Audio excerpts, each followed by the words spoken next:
ಮಂಪರು ಪರೀಕ್ಷೆ ಆಗ್ಬೇಕು, ತನಿಖೆ ಆಗ್ಬೇಕು ಅನ್ನೋ ಆಗ್ರಹ ಕೂಡ ಕೇಳಿ. ಇಲ್ಲ, ನಾವ್ಯಾರು ಸ್ವಾಮಿ ಹೆಂಗ್ ತನಿಖೆ ಮಾಡ್ಬೇಕು ಅಂತ ಹೇಳೋದಕ್ಕೆ? ತನಿಖೆ ಮಾಡೋರು ಅವರಿಗೆ ಏನ್ ಮೆಥಡ್ಸ್ ಉಪಯೋಗಿಸ್ಬೇಕು ಅದನ್ನು ಉಪಯೋಗಿಸ್ತಾರೆ. ನಾವು ಹೇಳಕ್ಕಾಗುತ್ತೆ ಹಿಂಗೆ ತನಿಖೆ ಮಾಡಿ ಹಂಗೆ ತನಿಖೆ ಮಾಡಿ, ನೀವು ಅವರಿಗೆ ಏನ್ ಈ ತರ ಉಪಯೋಗ ಮಾಡಿ ಹಾಗೆ ಅಂತ ಹೇಳಿ ನಾವ್ಯಾರು ಹೇಳಕ್ಕಾಗಲ್ಲ. ಸಿಬಿಐ ಮಾಡಬೇಕು ಅಂತ ನನಗನ್ನಿಸ್ತಾ ಇರ್ತಕ್ಕಂಥದ್ದು, ನಮ್ಮ ತನಿಖೆ, ನಮ್ಮ SIT ಸಮರ್ಪಕವಾಗಿದೆ, ಸಮರ್ಥವಾಗಿದೆ. ಅವರು ಈಗ ಮಾಡ್ತಾ ಇದ್ದಾರೆ. NIA ಅವಶ್ಯಕತೆ ಇಲ್ಲ. ನಾವು ತನಿಖೆಯನ್ನ ಬಹಳ ಎಚ್ಚರಿಕೆ ಇದ್ದೇವೆ, ಅದು ಮಾಡ್ತಾರೆ ಅವರು.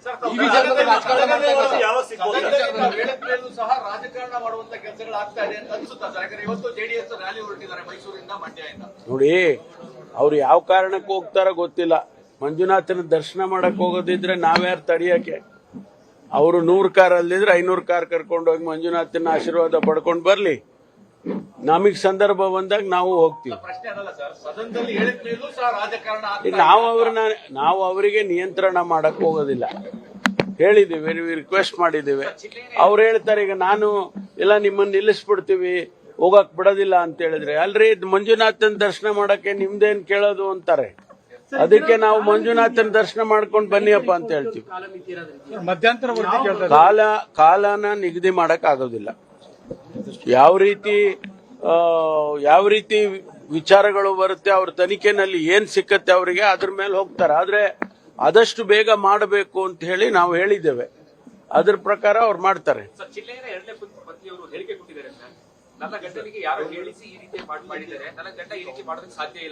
ಅದನ್ನೆಲ್ಲ ಗಮನಿಸ್ತಾರೆ SIT-ನವರು.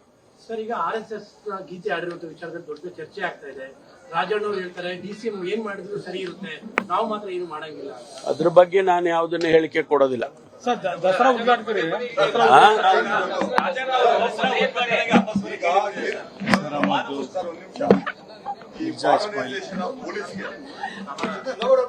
ಸೆಂಟ್ರಲ್ ಗೌರ್ಮೆಂಟ್ ಇತ್ತೀಚೆಗೆ ಇತ್ತೀಚಿನ ವರ್ಷಗಳಲ್ಲಿ ಫಂಡ್ಸ್ ಕೊಡ್ತಾ ಇದೆಯಾ ಅಂತ, ಯಾಕಂದ್ರೆ ಬಹಳಷ್ಟು ಫಂಡ್ಸ್ ಕಡಿಮೆ ಮಾಡಿದೆ ಸ್ಟೇಟ್ ಗೌರ್ಮೆಂಟ್ಸ್ಗೆ ಅಂತ. ಪೊಲೀಸ್ ಇಲಾಖೆಗೆ ನಾವೇನು ಇಲ್ಲಿವರೆಗೂ ಕೇಳಿದ್ವಿ ಮಾಡರ್ನೈಸೇಷನ್ ಅಲ್ಲಿ, ಅಲ್ಲಿವರೆಗೂ ನಮಗೆ ಸ್ವಲ್ಪ ಸ್ವಲ್ಪ ಹಣ ಬಿಡುಗಡೆ ಮಾಡಿದ್ದಾರೆ. ನಾವು ಸಂಪೂರ್ಣವಾಗಿ ಕೊಟ್ಟೇ ಇಲ್ಲ ಅಂತ ಹೇಳಕ್ ಬರೋದಿಲ್ಲ. ನಮಗೇನು ದಕ್ಕಬೇಕು ಅದನ್ನ ಸ್ವಲ್ಪ ಹಣ ಕೊಟ್ಟಿದ್ದಾರೆ. ಆದ್ರೆ ನಾವು ಇನ್ನೂ ಹೆಚ್ಚಿಗೆ ಕೇಳಿದ್ವಿ.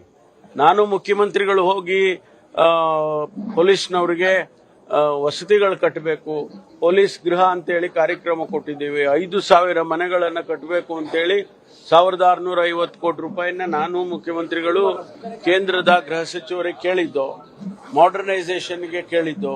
ಅದೆಲ್ಲವೂ ಕೂಡ ಇನ್ನೂ ನಮ್ಗೆ ಯಾವುದು ಕೂಡ ಬರಲಿಲ್ಲ. ಅದು ಬರೋದಿಲ್ಲ ಅಂದ್ರೆ ಪತ್ರ ಆದ್ರೂ ಬರೀಬೇಕಲ್ಲ, ಆ ಪತ್ರನೂ ಕೂಡ ಬಂದಿಲ್ಲ.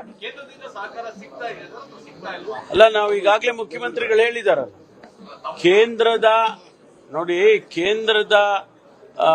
ಯೋಜನೆಗಳಲ್ಲಿ ನಮಗೆ 50 ಭಾಗ, ಅವರಿಗೆ 50 ಭಾಗ, ಅಥವಾ 60-40, 50-50 ಈ ರೀತಿ ಇರುತ್ತೆ.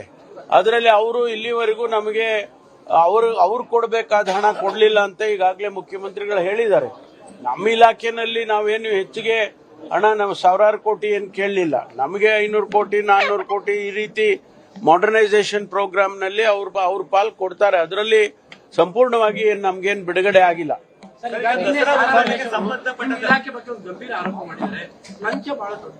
ಎಲ್ಲಿ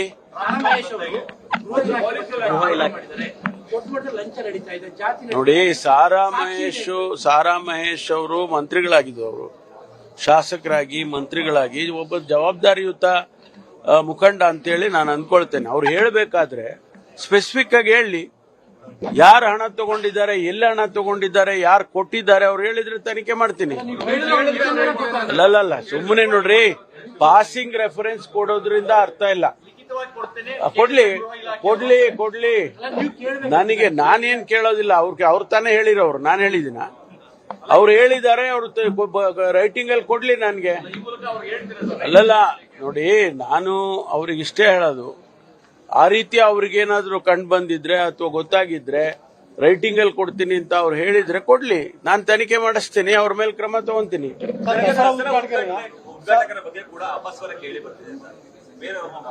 ಆದ್ರೆ ಬಾಲು ಮುಸ್ತಾಕ್ ಅವರು ಮಾಡಿರುವಂತದ್ದು ಸರಿ ಇಲ್ಲ ಅಂತ ಏ, ಹಿಂದೆಲ್ಲ ಮಾಡಿಲ್ವಾ? ನಿಸಾರ್ ಅಹಮದ್ ಅವರು ಮಾಡಿರ್ಲಿಲ್ವಾ? ಇಸ್ಮಾಯಿಲ್ ನಮ್ಮ ಈ ರಾಜ್ಯಕ್ಕೆ, ನಮ್ಮ ಸಂಸ್ಥಾನಕ್ಕೆ ದಿವಾನ್ರಾಗಿದ್ದವ್ರು ಯಾರು? ಸರ್ ಮಿರ್ಜಾ ಇಸ್ಮಾಯಿಲ್ ದಿವಾನ್ರಾಗಿದ್ರು. ನಾವು ಈ ನಾಡ ಹಬ್ಬಕ್ಕೆ ಯಾವ ಜಾತಿ ಧರ್ಮ ಇವೆಲ್ಲ ನೋಡೋದಿಲ್ಲ.